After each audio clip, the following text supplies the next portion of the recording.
시편 24편은 세 부분으로 되어 있죠. 우리 시기 때문에 연이라고 그렇게 표현을 하죠. 우리 1절과 2절에 한 연이고, 우리 3절부터 6절까지, 그리고 7절에서 10절까지 이렇게 세 부분으로 이루어져 있는데, 하나의 시로서 다 통일성이 있습니다. 1절과 2절 보겠습니다. 땅과 거기 충만한 것과 세계와 그 가운데 사는 자들은 다 여호와의 것이로다. 여호와께서 그 터를 바다 위에 세우시며 강들 위에 건설하셨도다. 땅과 거기에 충만한 것, 세계와 그 가운데 사는 자들이 다 온 천지 만물이 다 여호와의 것이다. 그 가운데 너희도 포함되어 있다. 그래서 무엇을 어떻게 하라는 말씀인가? 우리 신명기 10장으로 가보면 이와 비슷한 내용, 그리고 이 뜻이 내용이 담겨 있는데요. 신명기 10장 먼저 14절과 15절을 살펴보고 이후에 16절까지 보겠습니다. 우리 가서 보시죠. 신명기 10장 14절, 하늘과 모든 하늘과 땅과 그 위의 만물은 본래 내 하나님 여호와께 속했다. 그런데 15절 같이 읽습니다. 시작. 여호와께서 오직 내 조상들을 기뻐하시고 그들을 사랑하사 그들의 후손인 너희를 만민 중에서 택하셨음이 오늘과 같으니라. 자, 이 말씀을 오늘 시편에서도 같은 사상을 말씀하고 있는 것입니다. 모든 것이 여호와께 속했다. 그 가운데 특히 그 가운데 너희 조상들을 하나님께서 택하셨다. 온 세상 다 하나님이 창조하셨는데 이 세상에는 80억 가까운 인구가 지금은 있습니다. 그 가운데서 특히 하나님은 여러분들을 택하여 주셨습니다. 그래서 어떻게 하라는 것입니까? 하나님이 너희를 사랑하셨으니 이제 너희도 그 여호와 하나님께 마음을 두고 하나님을 사랑하여라. 이 말씀을 우리에게 하고 있는 것이죠. 자, 근데 그 사랑을 어떻게 우리가 하면 될 것인가? 그 내용이 두 번째 연에 담겨 있습니다. 우리 3절부터 한번 보시죠. 여호와의 산에 오를 자가 누구인가? 여호와의 산이라는 것은 시온산, 즉 예루살렘 성전이 있었던 그 시온산을 말씀하고 있죠. 예루살렘은 평지보다 더 높은 지역에 있었기 때문에 그곳을 걸어서 혹은 우리 성경에 올라간다라고 하는 표현을 많이 사용하고 있습니다. 그 하나님의 성전에 여호와의 산에 오를 자가 누구인가? 누가 올라갈 수 있겠습니까? 세상에 많은 사람이 있지만 그 가운데 하나님이 택하신 그리고 사랑하신 그들이 여호와의 산에 오를 수 있다라는 말씀을 지금 하려고 하는 거예요. 오를 자가 누구며 그의 거룩한 곳에 설 자가 누군가? 4절 같이 읽어요. 시작. 곧 손이 깨끗하며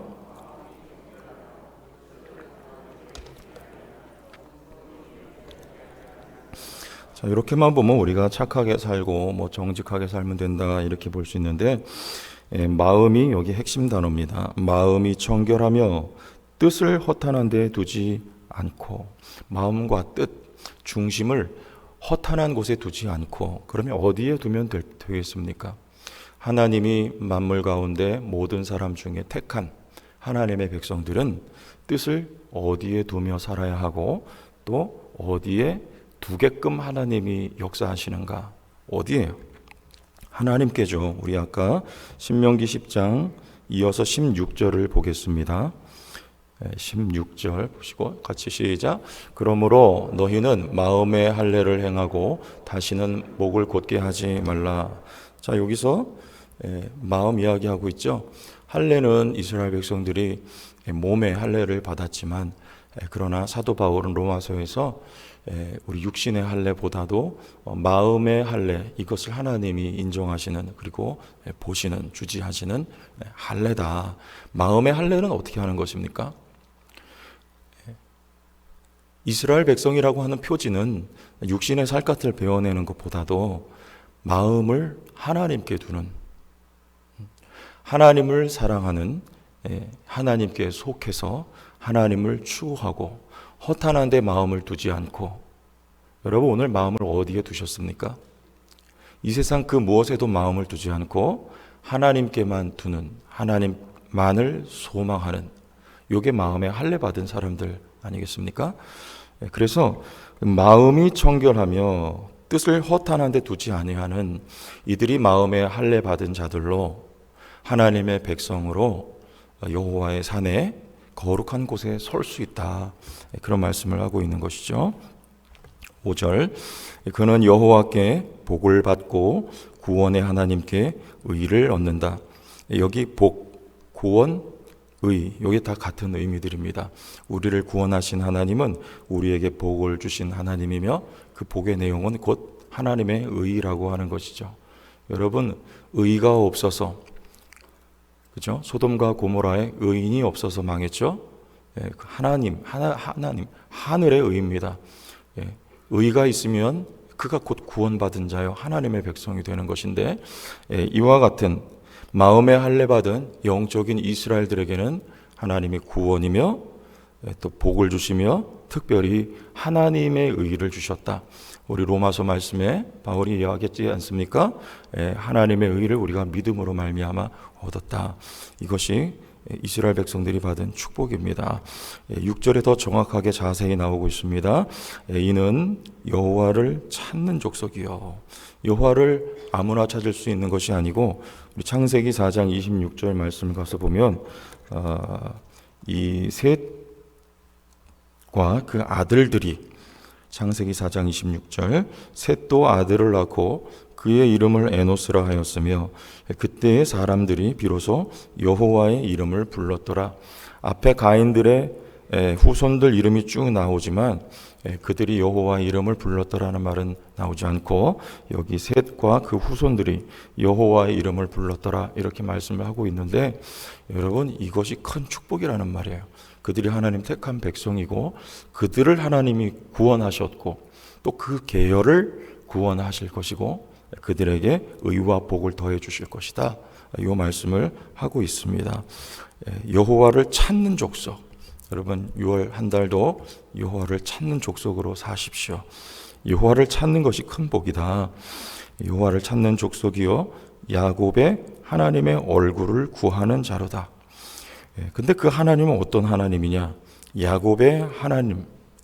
야곱의 하나님은 야곱에게 어떻게, 이스라엘, 영적 이스라엘 하나님이 어떻게 하셨습니까? 여호와를 찾게 하셨죠. 야곱 역시 그 뜻을, 마음을 허탄한 곳에 많이 두고 살았습니다. 그 하나님께서 약속하신 복이라는 장자권이 이 세상 것이라고 여기고 거기에 마음을 두고 또 세상의 모든 것에 마음을 두고 살아왔지만, 야곱의 하나님은 그 뜻을 하나님께 두도록 역사하셨는데 어떻게 역사하셨습니까? 그 환도뼈를 부러뜨려서 위골이 되게 하셔서 절개 만들고 절체절명의 위기 속에 에서 앞에서 하나님만을 의지할 수밖에 없도록 야곱의 하나님, 하나님은 그렇게 역사하셨죠. 오늘날 하나님은 어떻게 역사하실까요? 우리가 허탄한 곳에 마음 두고 살 때 하나님은 우리에게도 역시 야곱의 하나님의 얼굴을 구하게 하십니다. 여러분, 우리를 때로는 절개하시고 환도뼈를 부러뜨려서라도 하나님을 전적으로 의지할 수 있도록 하나님은 그렇게 자기 백성을 만들어서 시온산에 거룩한 곳에 다시금 세우신다는 그런 말씀이 이곳에 담겨 있는 것이죠. 제가 아는 목사님 한 분이 최근에 연락을 하셨는데, 이분이 미얀마에서 이렇게 사역을 하시다가 건강이 안 좋아지셔가지고 한국에 들어오셨습니다. 그래서 간경화가 와가지고 간경화로 이제 거의 이제 더 이상 살아갈 수 없을 만큼 되었을 때에 아들에게 이식 수술을 받으셨어요. 그리고 지금 한 10년 정도 이렇게 지내오시면서 이 목사님이 그런 감사의 고백을 하시더라고요.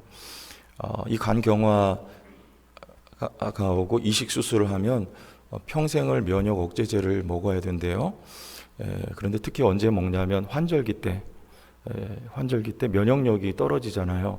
그래서 그럴 때 또 하나는 이렇게 요즘같이 코로나 이 팬데믹 이런 상황이 되면은 정말 조심해야 되고, 왜냐하면 면역을 눌러놓기 때문에 어떤 병이 걸리면 참 어렵게 되는 거죠. 그래서 그럴 때는 면역 억제제를 특히 더 주의해서 먹어야 되고, 하나님 앞에 납작 엎드려가지고 정말 조심하면서 이렇게 살아오기를 벌써 10년을 살았다 하면서 야곱의 환도뼈 이야기를 이 목사님이 하시더라고요. 하나님 앞에 오히려 이것이 나에게는 더 감사한 조건이 되고, 이렇게 나의 연약함이 있어서 하나님 앞에 겸손하게 시마다 때마다 엎드려서, 지금도 교회를 개척하고 목회를 하고 계신데 이렇게 베풀어 주신 것이 하나님의 은혜가 아니라고 하나님의 은혜라고 고백하지 않을 수가 없다, 이런 말씀을 하시더라고요. 여러분, 우리는 건강하기를 바라고, 또 돈도 많이 벌기를 바라고, 또 우리가 원하는 것 다 이루어지기를 바라지만 하나님 때때로 그렇게 일하시지 않는다는 것을 우리 너무나 잘 알고 있습니다. 여러분, 그러할지라도 오히려 그것이 우리에게 복이고, 하나님은 우리를 참된 이스라엘로 만드시려고 할 때 우리에게 뭔가를 더해 주셔서 이 세상 것으로가 아니고, 그것은 잠시 걷어내더라도 하늘의 것으로 더해 주시는, 그것은 곧 하나님이죠. 우리로 하나님 부자가 되도록 우리로 그렇게 인도하신다는 것을 오늘의 말씀을 통해서 우리가 알 수가 있겠습니다. 그래서 절면서 가지만 하나님 앞에 납작 엎드려 사는 그가 정령 강한 사람이다. 그 이후에 7절부터 10절까지 그 말씀을 하고 있는 것이죠. 7절, 문들아 너희 머리를 들지어다. 영원한 문들아 들릴지어다. 영광의 왕이 들어가시리로다. 이게 영원한 문, 이 문은 이스라엘 그 예루살렘의 성전, 그 문을 말하는 거예요. 이것이 언약궤가 입성할 때 그 장면을 연상하면서 이 말씀을 하고 있습니다. 영원한 문들아 들릴지어다. 영광의 왕 하나님이 들어가시니까. 여러분, 언약궤가 가는 곳마다 이스라엘 백성들은 승리합니다. 사무엘상 4장 우리가 공부했지만 이스라엘 백성들이 블레셋에게 패했을 때 언약궤가 없어서인 줄 알고 언약궤를 가지고 왔습니다. 그럼에도 불구하고 언약궤는 그저 빈 깡통에 불과했어요. 그 효력이. 보병 3만 명이 죽고 말죠. 왜 그랬습니까? 이유가 뭡니까? 이스라엘 장로들이 그래요. 어찌하여 하나님은 우리가 언약궤를 가져왔음에도 불구하고 우리를 패하게 하셨는가? 왜 그랬습니까? 마음이 담기지 않은 예배,